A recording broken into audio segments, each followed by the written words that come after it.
তোর কিটা বাপের রাস্তা রে, তুই যে রাস্তার মাঝখান দাঁড়াতেছস। ভাই সরি, আমি বুঝতে পারি নাই, কারণ এই রোডে তো সবসময় গাড়ি আসে না। না হলে আমি কেমনে আইছি? তোর শরীরের লোক যদি অনেক গাড়িটা লাগতো, আমার গাড়িটা কি একটা ক্ষতি হইতো তুই জানাস? ভাই আমি সত্যি খেয়াল করি নাই। তো বেখেয়ালি মূল্যের রাস্তা দাঁড়স করে গরম হয়ে থাকতে রস না, কিছু কইলাম না আজকা।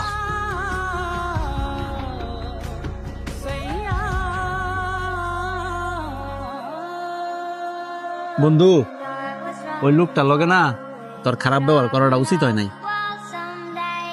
ঈদের পরপরই আমি আমিও তোরে সেম কথা কম, এই লোকটার লগে তোর খারাপ ব্যবহার করা উচিত হয় না। ফাউন্ডেশনের বিভিন্ন কার্যক্রম সরাসরি পরিচালনা তুই একটা জিনিস খেয়াল করছস, আপনাদের সবার ওই কাছে লোকটারে দেখে দোয়া মনে চেয়ে হইছে সবার জন্য আবার ওই লোকটা অনেক পেরেশানিতে আছে।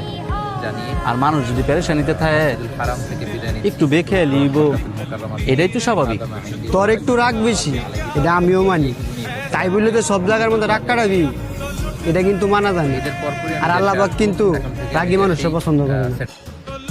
আমি আমার ভুলটা বুঝতাম পারছি, এখন তাইলে আমি কি করবো?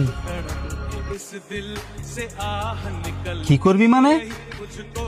ওই লোকটা যদি তোরা মাফ না করে, আল্লাহও তোরা মাফ করতো না।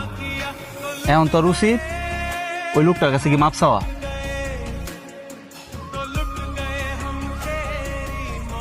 আয়